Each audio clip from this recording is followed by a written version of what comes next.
मैं कुछ special question आपको बेटा एक्सप्लेन कर रहा है। क्वेश्चन नंबर फर्स्ट है एक्स स्क्वायर 1 माइनस 1/x²। मुझे इस फंक्शन का इंटीग्रल करना। तो इंटीग्रल करने के लिए पहले मैं इस पर मैं साइन बनाऊंगा, फिर आई से रिप्रेजेंट करूँगा। किसके रेस्पेक्ट इंटीग्रल कर रहा है? एक्स के रेस्पेक्ट इंटीग्रल कर रहा है। तो इसका इंटीग्रल करने के लिए मुझे एक्स स्क्वायर की अंदर मल्टीप्लाई करनी पड़ेगी। तो मैंने इसकी अंदर मल्टीप्लाई करी, एक्स स्क्वायर हुआ माइनस x²/x², ये dx हो गया। एक्स स्क्वायर से एक्स स्क्वायर कैंसिल होगी, तो x² dx minus 1 dx। X की पावर 2 का इंटीग्रल करना, तो एक्स की पावर n के रूल से हम इंटीग्रल करेंगे। ठीक, तो एक्स की पावर n+1/n+1। इस फंक्शन का इंटीग्रल एक्स की पावर 2+1/2+1 माइनस। अब इसका इंटीग्रल, इसमें तो x है ही नहीं, क्यों नहीं है? x है इसमें। 1 को हमने x की पावर 0 कहा, ठीक, और x की पावर 0, जब मैंने x की पावर 0 का इंटीग्रल करा तो आपके पास x की पावर 0+1/0+1 हुआ। तो इसका मतलब है 1 को मैंने 12 रखा, इसमें 1 की वैल्यू मैंने x की पावर 0 ली, और x की पावर 0 का इंटीग्रल x की पावर 0+1/0+1। अगर कोई कोष्टेंट मल्टीपल में है, मैं 1 ना भी लिखता तो कोई दिक्कत नहीं थी। अगर कोष्टेंट किसी फंक्शन के मल्टीपल में है या डिवीजन में है, उसे एज इट इज रखेंगे बाहर, सम कोष्टेंट c। तो आपके पास x की पावर 3/3 माइनस x सम कोष्टेंट c, क्योंकि x की पावर 0+1, x की पावर 1 हुआ और 0+1 1 है, यानी कि x का इसका इंटीग्रल x आया। तो जब भी कोई कोष्टेंट राशि होगी हम उसका इंटीग्रल कोष्टेंट को एज इट इज रखेंगे और 1 का इंटीग्रल x लिख देंगे। ये मैंने आपको फुल्ली एक्सप्लेन करके आपको बताया। तो इस फंक्शन का इंटीग्रल बेटा ये आया। क्वेश्चन नंबर 2 इसी प्रकार एक फंक्शन है ax² + bx + c। मुझे इस फंक्शन का इंटीग्रल करना। मैंने इंटीग्रल साइन बना दिया, आई से मैंने रिप्रेजेंट कर दिया, और किसके रेस्पेक्ट करना? एक्स के रेस्पेक्ट करना। ठीक, क्वेश्चन में कह के चलता है किसके रेस्पेक्ट हमें करना है। तो इस फंक्शन का इंटीग्रल एक्स की पावर n के रूल से, एक्स की पावर n के रूल से और एक्स की पावर n के रूल से। तो एक्स की पावर 2 का इंटीग्रल हुआ 2+1/2+1 प्लस b एक्स की पावर 1+1/1+1 प्लस c, क्योंकि a भी कोष्टेंट था मल्टीपल में, b भी कोष्टेंट है, वो भी मल्टीपल में निकला, c भी कोष्टेंट है, उसे मल्टीपल में रख दिया और 1 का इंटीग्रल x आया, क्योंकि मैंने आपको बताया था कि 1 का इंटीग्रल x आता है। अब इसमें हम कोष्टेंट जोड़ेंगे। क्वेश्चन के अंदर a भी है, b भी है, c भी है, इसलिए कोष्टेंट अब d जोड़ दो। जो कोष्टेंट क्वेश्चन के अंदर अवेलेबल होगा वो कोष्टेंट नहीं लेट करना। तो इसमें c कोष्टेंट था, इसलिए मैंने कोष्टेंट का नया नाम दे दिया c।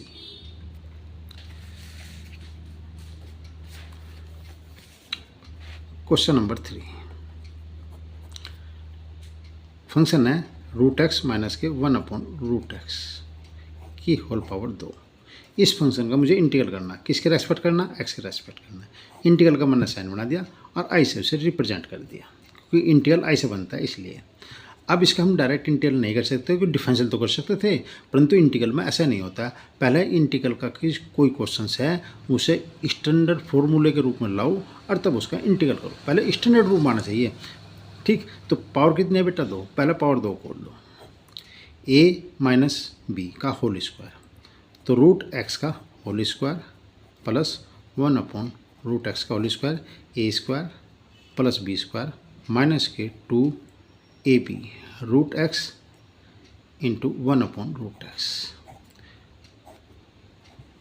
a minus b rule मैंने खोल दिया, इससे ये कैंसिल हो गया।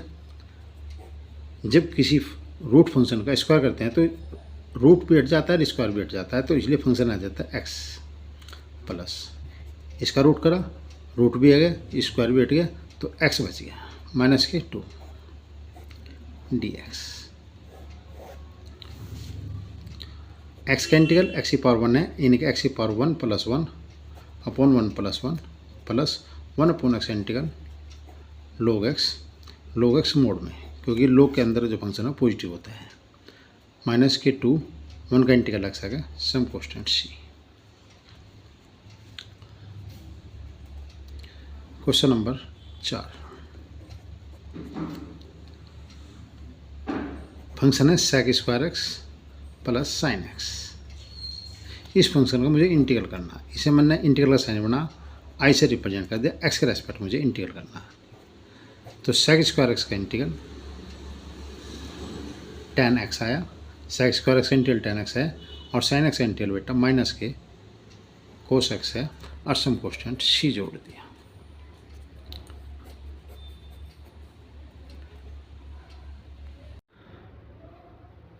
समाकलन,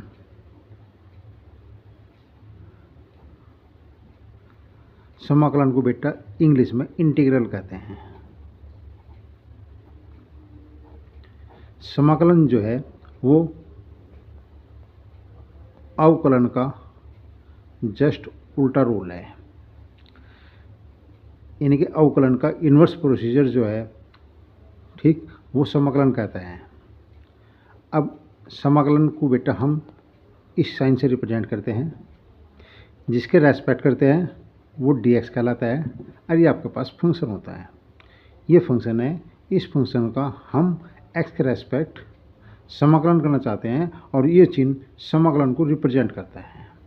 इसे हम i से रिप्रेजेंट करते हैं। इस फंक्शन का जो इंटीग्रल है वो आपके पास f(x) है, और सम कांस्टेंट c है। क्योंकि इस समाकलन पर लिमिट नहीं है, तो इस समाकलन को बेटा हम जो है अनिश्चित समाकलन कहते हैं, इसलिए हम उसमें कांस्टेंट c जोड़ते हैं। और अनिश्चित समाकलन को निश्चित में बदलने के लिए हम कांस्टेंट का यूज करते हैं। तो समाकलन अवकलन का इन्वर्स प्रोसीजर है। जैसे कि आपके पास ये फंक्शन है f(x), हम इसका डिफरेंशियल करते हैं x के रेस्पेक्ट, तो इसका जो डिफरेंशियल होगा वो f(x) है, ठीक। इसी तरह f(x) है प्लस c है, इसका भी हम डिफरेंशियल करते हैं, तो ये बेटा f(x) आता है। क्योंकि c कांस्टेंट है, कांस्टेंट का डिफरेंशियल 0 होता है, इसलिए मैंने इसका डिफरेंशियल f(x) लिखा। इसी प्रकार हम f(x) का इंटीग्रल करेंगे तो कैपिटल f(x) होता है, और हम कांस्टेंट उसमें जोड़ के चलते हैं, क्योंकि समाकलन दो प्रकार के होते हैं। समाकलन दो प्रकार के होते हैं। नंबर 1 निश्चित समाकलन, निश्चित समाकलन नंबर 1, और नंबर 2 बेटा अनिश्चित समाकलन, अनिश्चित समाकलन। तो अनिश्चित समाकलन है, यानी कि अनिश्चित समाकलन उसे कहते हैं जिस इंटीग्रल पर लिमिट नहीं होती।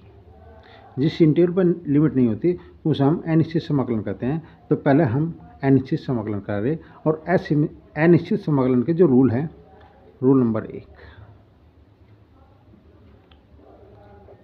x की पावर n का इंटीग्रल अगर हम करेंगे x के रेस्पेक्ट में, तो x की पावर n+1 अपॉन n+1 होता है, ठीक। रूल है, इसलिए मैं इसमें कांस्टेंट नहीं जोड़ रहा। अगर हम इसमें कंडीशन है कि n का जो मान है वो -1 नहीं है। यदि n का मान -1 होगा, x की पावर -1 होगी, dx होगा, तो बेटा ये 1/x होगा, और 1/x का जो इंटीग्रल होता है वो log x होता है। Rule number 2, rule number 3, e की पावर x का जो इंटीग्रल है वो e की पावर x होता है। इसमें कांस्टेंट मैं नहीं जोड़ रहा, ठीक, क्योंकि मैं आपको इसके रूल एक्सप्लेन कर रहा है। रूल नंबर 4, a की पावर x का इंटीग्रल x के रेस्पेक्ट a की power x upon log a base e। Question number 5, rule number 5, sine x का जो इंटीग्रल है वो माइनस के cos x होता है। रूल नंबर 6, cos x का जो इंटीग्रल है वो आपके पास बेटा साइन x होता है। Rule number 7, sec square x का इंटीग्रल tan x होता है। Rule number 8, sec x tan x का जो इंटीग्रल है वो आपके पास बेटा sec x होता है। Rule number 9, cosec square X का इंटीग्रल माइनस के cot X. Rule number 10, cosec X और कोट एक्स का जो इंटीग्रल होता है वो आपके पास बेटा माइनस के कोसेक एक्स होता है। समाकलन अवकलन का इन्वर्स प्रोसीजर है, यानी कि एकदम उल्टा नियम है, ठीक, जिसे हम कहते हैं इन्वर्स रूल। एफ एक्स है, उसका मानना एक्स के रेस्पेक्ट इंटीग्रल का एफ एक्स आया, क्योंकि एफ एक्स का जो डिफरेंशियल है वो स्मॉल एफ एक्स होता है। देखो एफ एक्स फंक्शन है, इसका डिफरेंशियल करा स्मॉल एफ एक्स आया और प्लस कोस्टेंट सी जोड़ा, तब भी उसका डिफरेंशियल एफ एक्स आया। इसलिए ये अनिश्चित होता है, इसलिए हम इसका जो इंटीग्रल करेंगे वो बेटा कैपिटल एफ एक्स में करें, कोस्टेंट अवश्य जोड़ेंगे। यदि फंक्शन पर लिमिट नहीं है, लिमिट है तो फिर उसकी वैल्यू यूनिक प्राप्त होती है, यानी कि निश्चित प्राप्त होती है, फिक्स होती है, इसमें हम कोस्टेंट नहीं जोड़ते। तो जब तक लिमिट पर इंटीग्रल पर लिमिट नहीं है तब तक हम कोस्टेंट फंक्शन का इंटीग्रल करेंगे और इंटीग्रल करने के बाद जो वैल्यू होगी उसमें हम कोस्टेंट ऐड करेंगे। समाकलन दो प्रकार के होते हैं, एक निश्चित समाकलन, एक अनिश्चित समाकलन। हम जो काम कर रहे हैं पहले वो अनिश्चित समाकलन पर कार्य कर रहे हैं। एक्स पावर एन का जो इंटीग्रल है X power N plus 1 upon N plus 1, N is not equal to -1। अगर एन के प्लेस पे -1 रखते हैं, एन के प्लेस पे -1 रखते हैं, यानी कि एन के स्थान पर -1 रखा तो एक्स पावर -1 हो गया, इसे 1/x का इंटीग्रल log x होता है। मैं रूल एक्सप्लेन कर रहा इसलिए मैं इनमें कोस्टेंट नहीं जोड़ रहा। ए की पावर एक्स का इंटीग्रल ए की पावर एक्स है, ए की पावर एक्स का इंटीग्रल ए की पावर एक्स log a है, बेस ही साइन एक्स का इंटीग्रल माइनस कोस एक्स है, कोस एक्स का इंटीग्रल साइन एक्स है। देखो सेक स्क्वायर एक्स का इंटीग्रल tan एक्स है और tan एक्स का डिफरेंशियल सेक स्क्वायर एक्स है। मैंने कहा था कि इंटीग्रल और डिफरेंशियल एक दूसरे के इन्वर्स प्रोसीजर है, यानी कि इन्वर्स रूल है। सेक एक्स tan एक्स का इंटीग्रल सेक एक्स है, कोसेक स्क्वायर एक्स का इंटीग्रल माइनस के कोट एक्स है और कोट एक्स का इंटीग्रल माइनस के कोसेक एक्स है। मैंने ये जो रूल बताया अब मैं इन पर आपको क्वेश्चन एक्सप्लेन कर रहा है।